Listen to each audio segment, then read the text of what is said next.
Conrado, tem um cara que tá chamando a atenção no Ceará. E eu não falo de Pedro Raul, eu não falo de Divina. Divina é ótimo, né? Divina. Estou falando de um cara da zaga que se eu abrir o microfone pra galera agora, eu tenho certeza que o nome dele é unânime, meus amigos. Eu tô falando de quem? Samuca. Você também é unânime, viu, Samuel? Você também é estouradinho. Muito bom dia, Gata Show. Bom dia, Alexandre Mota, Daniel Farias, a todo mundo ligado aqui na Verdinha e também na TV Diário. O cara que tá nas graças do povo alvinegro, principalmente, é o Marcos Vitor, o atleta que passou aqui na base do Ceará, foi pro Bahia, jogou no Atlético Paranaense, no retorno, por empréstimo do Esquadrão Tricolor para o Ceará, vem fazendo uma boa Série A do Campeonato Brasileiro. Ele vem em um bom momento e quando a gente fala de números do zagueiro, quando ele esteve em campo com o time do Ceará na temporada de 2025, fez 10 jogos, o que é pouco até o momento, mas os números chamam a atenção. São 7 vitórias com o Marcos Vitor em campo, 1 empate e 2 derrotas. Quando ele estava na zaga, seja com o William Machado ou com outro companheiro de zaga, o vovô não tomou gol em 6 partidas. E agora tem um aproveitamento de 74%, por isso o Marcos Vitor vem sendo essa peça importante. A gente lembra que antes do jogo contra o Fluminense, ele vinha de 4 partidas sem ser relacionado por conta de uma lesão no calcanhar de Aquiles. Ficou de fora ali nas derrotas recentes e no empate contra o Sport. O último jogo dele, antes do domingo passado, foi contra o Santos, justamente quando o Vozão bateu a equipe santista por 3-0 aqui na Arena Castelão, mostrando a sua relevância quando volta ao time do Ceará, sendo titular ao lado do William Machado e mais uma vez a zaga do vovô passando ali sem ter nenhum gol tomado, o que é um ponto positivo. O William Machado até falou sobre a defesa depois do jogo contra o Fluminense e agora tem esse parceiro aí, jovem e que vem mostrando ali pro técnico Léo Condé que deve estar entre os titulares nessa sequência do vovô. Marcos Vitor, a gente vem falando muito sobre ele aqui, na ausência dele a gente fala também como sente ali e como o garoto se encaixou muito bem, hein? É ele, o William Machado e acabou, se a gente nem discute, né? Se tiver todo mundo 100%, hein, Alexandre? Total, Denise. Ele acrescenta demais ao time do Ceará com a presença dele, né? O Ceará tem um aproveitamento de cerca de 70%, tem sido assim na temporada, né? Quando não joga ele, joga outro substituto, que seja o Marlon ou outro jogador. A equipe do Ceará acaba caindo realmente defensivamente, né? Porque perde um pouco dessa solidez. O próprio Ceará, Denise, divulgou um vídeo, né? Só com lances do Marcos Vitor nesse embate contra o Fluminense. Como é que tá a situação dele, perdão, em relação ao contratual, hein? O Marcos Ele é do Vitor, Bahia, ele né? pertence ao time do Bahia, ele está emprestado ao Ceará até o fim da temporada. Quando o presidente João Paulo Silva veio aqui ao Jogada Primeiro Tempo e falou que se o Ceará permanecesse, ele iria comprar alguns jogadores, ele não citou o Marcos Vitor. Ele falou do Fabiano, ele falou do Galeano e ele falou também de um outro jogador. Acho que o Daniel vai me ajudar. Foi o Matheus Bahia. Isso. Foi esse trio que o presidente João Paulo Silva falou que iria fazer o esforço para comprar. Mas pelo que está jogando, Denise, o Marcos Vitor, eu acredito que ele também é outro jogador que gosta muito de estar em Porangabuçu, foi revelado pelo clube, né?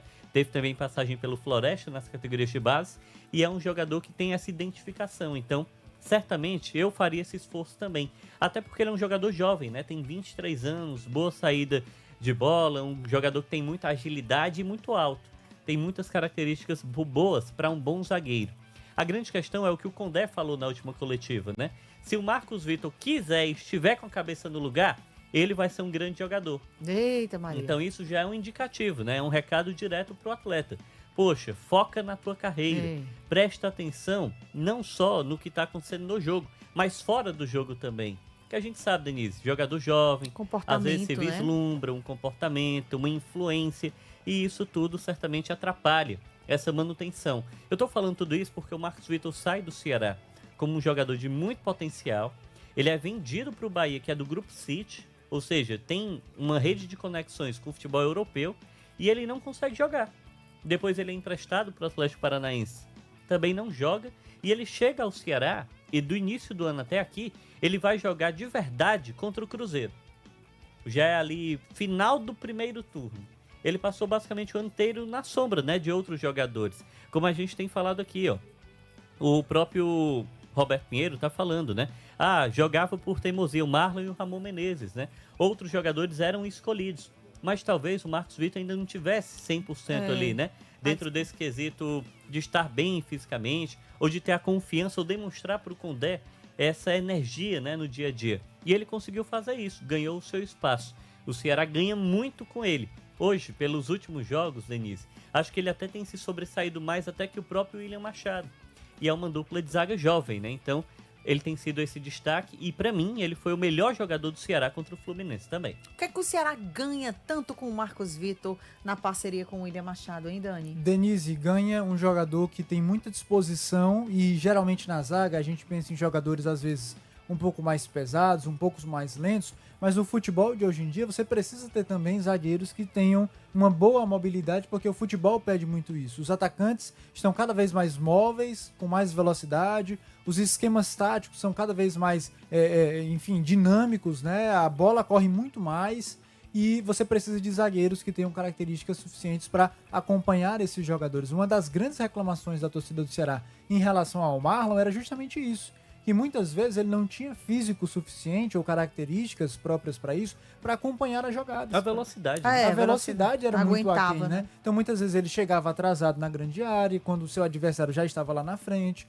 O senso de posicionamento um pouco errado, que deixava espaço suficiente para o atacante da outra equipe receber a bola, dominar, finalizar. Será sofreu alguns gols na Série A, sim, em jogadas em que o Marlon estava mal posicionado ou não conseguiu acompanhar a jogada da maneira ideal. Então o Ceará ganha muito com a presença do Marcos Vitor nesse sentido. O Alexandre destacou aí algumas características dele que favorecem esse tipo de jogo e que é muito importante para o Ceará. Acho que falando especificamente do Clássico Rei, Denise, o Marcos Vitor, a presença dele dentro de campo, e aproveito para citar também o Dieguinho, acho até que o Dieguinho não entrou no jogo contra o Fluminense, estava no banco de reservas, já recuperado da lesão, mas não entrou justamente para ser preservado para o Clássico Rei, né? E aí a gente tem essa dúvida, será que ele já vai ser titular ou não?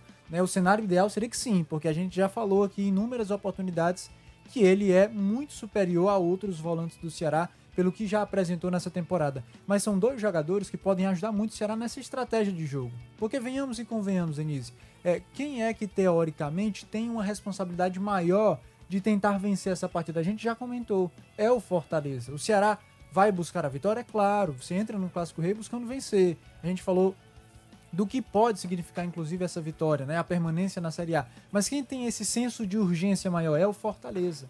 E isso, de certa forma, pode ser positivo para o Ceará, porque é justamente esse estilo de jogo que o Ceará gosta. Quando seu adversário tem a bola, quando seu adversário parte para cima, quando seu adversário ataca, e o Ceará vai lá e usa do estilo Condé. O estilo de jogo que o Ceará tem adotado ao longo de toda a temporada. Um time muito sólido, defensivamente falando, e que tenta explorar a velocidade do seu contra-ataque, a velocidade da transição. Então, ter o Marcos Vitor é importante nesse sentido. A gente viu inúmeros lances no jogo contra o Fluminense em que o Fluminense ia ao ataque, principalmente ali o John Kennedy, e o Marcos Vitor conseguia desarmar o jogador. E partia muitas vezes para o ataque, armando o contra-ataque.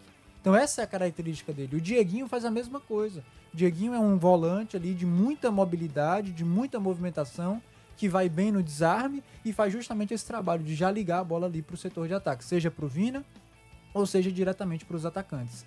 Então, pensando na forma como o jogo deve se desenhar, com o Fortaleza com esse senso de ataque e de urgência um pouco maior, ter a presença do Marcos Vitor e do Dieguinho no Ceará pode ser um baita diferencial para desempenhar esse estilo de jogo que, diga-se de passagem, tem funcionado muito bem ao longo de toda a temporada. O Ceará não tem vergonha de jogar dessa forma, um pouco mais retraído, um pouco mais defensivo, com muita solidez defensiva, mas sendo uma equipe muito rápida no contra-ataque e que quando chega lá na frente, né, é o que se espera, consiga aproveitar as chances que cria. O Cisnes de Maranguape fala assim, ó, Samuel, ó, amigos, pra quinta-feira, se Pedro Henrique não jogar, eu vou com Bruno Ferreira, Fabiano, Marcos Vitor, William Machado e Matheus Bahia.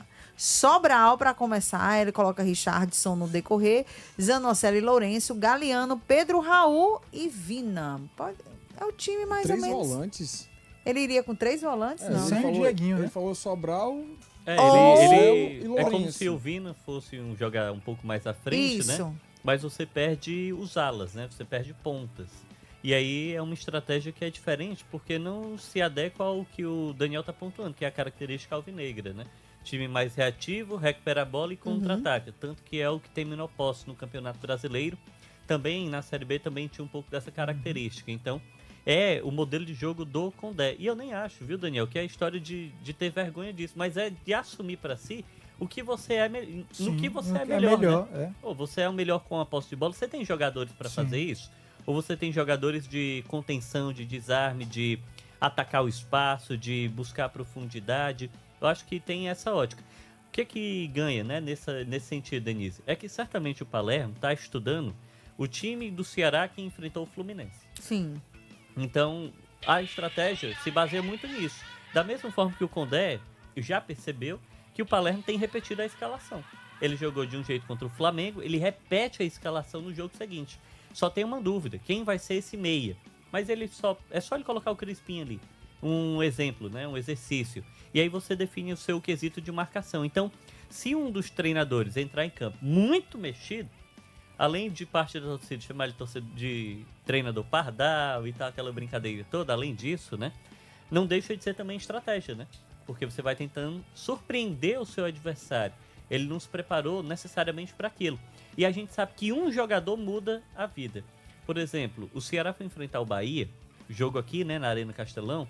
O Rogério Ceni tinha preparado a semana inteira para enfrentar o Pedro Raul. Aí quando ele chegou à Arena Castelão, ele descobriu que o Pedro Raul não estava escalado. De imediato, ele chamou os auxiliares dele.